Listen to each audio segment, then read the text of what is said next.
She wanted independence. She said I was smothering her, that I had my hand in everything, from the groceries to the vacations, from the car payments to the credit cards. I listened quietly, just as I always did.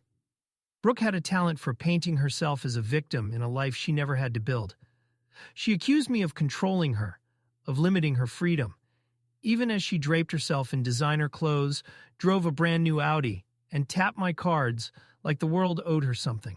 For 3 years I tolerated the passive-aggressive comments, the eye rolls when I reminded her about bills, the dramatic sighs whenever I asked her to be responsible for anything beyond her hair appointments, or the endless brunches with her friends. I told myself she would see reason. That gratitude might bloom in the soil of comfort I worked so hard to provide. Instead, she only grew more resentful. When she finally threw the words at me, "You're too controlling, Grant. I feel like a prisoner." I didn't argue. I didn't beg. I didn't raise my voice. I simply nodded, stood up from the dinner table, and went to work. First, I cut her cards. All of them. Quietly, without ceremony.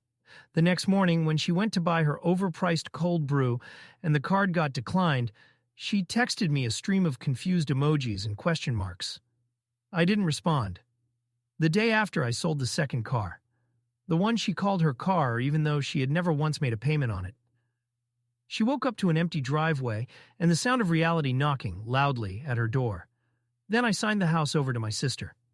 It wasn't impulsive. It was a surgical move, clean and legal. The mortgage Brooke never thought about? Paid by me. The insurance, the taxes, the maintenance. My burden alone. Not anymore. My sister, smart enough to value what she owned, took over. Brooke could stay for a short while. As a guest, but soon she'd have to find her own way, just like she said she wanted. When Brooke realized the walls were caving in, she confronted me, her voice trembling with righteous indignation. She called me heartless, cruel. She said I made her feel like a prisoner. Funny, I thought. I had been one for 3 years. Now we were both free. Only difference? I could afford it. She couldn't. Brooke didn't understand it at first. She thought it was a glitch, a mistake she could call and fix with a few angry phone calls.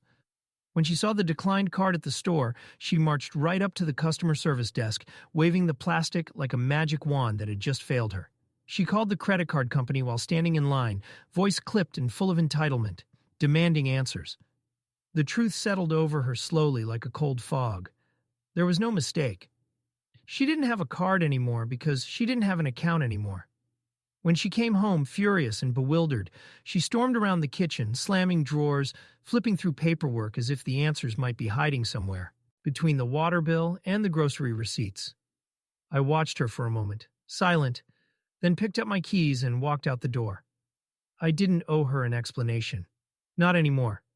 She had demanded freedom, and I was simply respecting her wishes.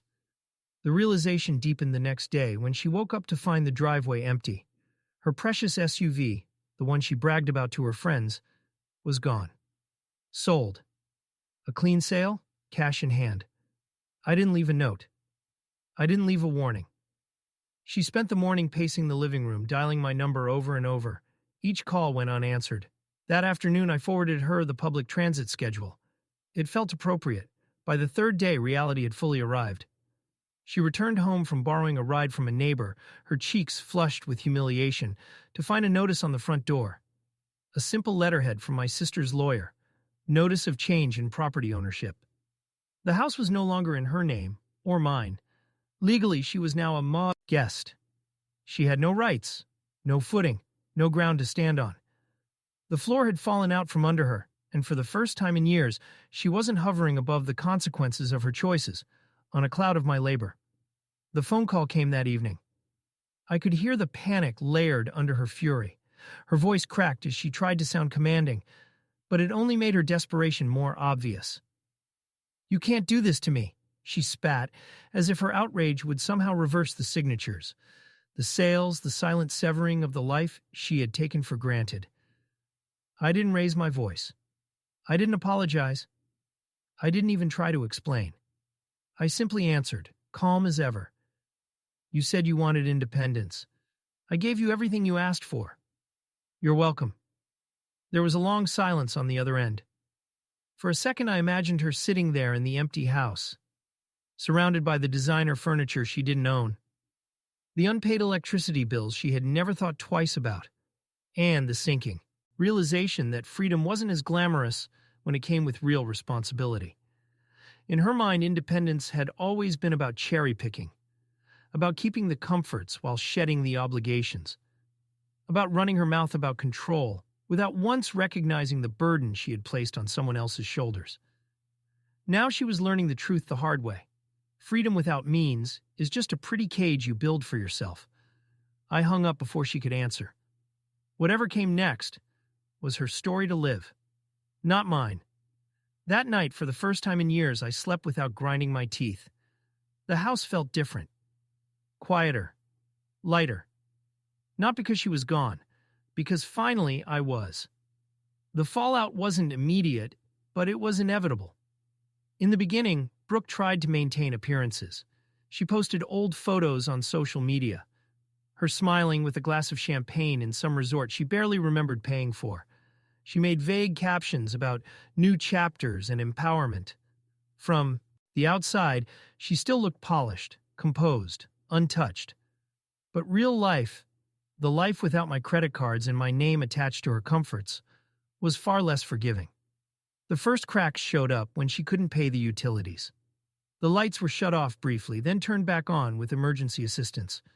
She had to pawn her jewelry for cash, the same diamond bracelet she once told her friends I controlled her with.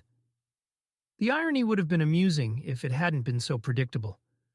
Next came the reality of transportation. Without a car, without a ride, her world shrank. Public buses and ride shares became her new normal. Her friends, the ones who loved the new Brooke, weren't so generous when the glamour faded. Invitations stopped coming. People grew tired of offering rides, tired of covering tabs. Slowly, the crowd she thought was her cheering section began to thin, leaving her alone with the bill she never thought she'd have to pay. She tried to get a job, something easy, something that wouldn't cramp her still carefully curated image. But the options were limited. A few retail stores offered her minimum wage shifts, standing behind counters for hours in uncomfortable shoes, dealing with customers who didn't care about her designer handbags or her stories about back when she lived better. Freedom had teeth, and it bit down hard. When Brooke realized there was no cavalry coming, no hidden reserve of support to catch her fall, she made the inevitable call. She didn't bother pretending it was anything but a plea. Her voice was stripped of its usual sharpness, smaller somehow, as if the months of scrambling had eroded her pride. "Grant," she said, "we need to talk." I could hear the hope threading through her words, the unspoken fantasy that maybe I would swoop in, restore everything, pretend the last few months had been a bad dream. Maybe she thought there was still a lifeline tied between us, something she could tug on if she cried hard enough. But there was nothing left. No debt unpaid, no loyalty unreturned. I had already honored my vows longer than she had deserved. I owed her nothing. I didn't raise my voice. I didn't argue. I simply answered, calm as ever, "There's nothing left to say, Brooke." And there wasn't. She had gotten exactly what she asked for: freedom, independence, the right to succeed or fail without anyone catching her. When I hung up, there was no satisfaction, no gloating, just the steady, peaceful knowledge that I had finally chosen myself. And she, for the first time in her life, would have to choose herself too, or live with the consequences of never learning how. The divorce was finalized without drama. Brooke signed the papers with trembling hands, her lawyer doing most of the talking while she avoided meeting my eyes. There was no fight, no screaming match, no last desperate gesture. In the end, paperwork ended what love and loyalty could not. Everything tied to my name, house, finances, stability was already beyond her reach. All that remained between us were signatures and silence. Once it was done, I blocked her number. There was no need for postmortems, no half-hearted apologies wrapped in nostalgia. She had made her choices, and I had made mine. Freedom, after all, isn't just about walking away. It's about refusing to be dragged back. To mark the end, I booked a trip I had dreamed about for years, but had always put off because Brooke didn't like roughing it. A quiet coastal town, far from the manicured suburbs she had worshipped. A place where I could hear the ocean at night and breathe without permission. I arrived at the beach just before sunset. The sky bled oranges and pinks across the water, the waves rolling in steady and certain. I ordered a drink, something strong but smooth, and sat back in a worn chair on the sand. My phone buzzed on the table beside me, flashing a number I didn't recognize. Maybe it was Brooke. Maybe it wasn't. It didn't matter. Without even glancing at the screen, I turned the phone face down. Some freedoms, I thought, aren't meant to be answered. Behind me, laughter floated from a nearby bonfire. A group of strangers, free in ways that had nothing to do with bank accounts or dependency. No accusations. No scorekeeping. Just life, raw and imperfect. For a moment, I allowed myself to think about Brooke. Not with anger, not with bitterness, but with something close to pity. She had wanted a storybook version of independence, a glossy fantasy where consequences didn't exist. She hadn't understood that real freedom demands more than outrage and slogans.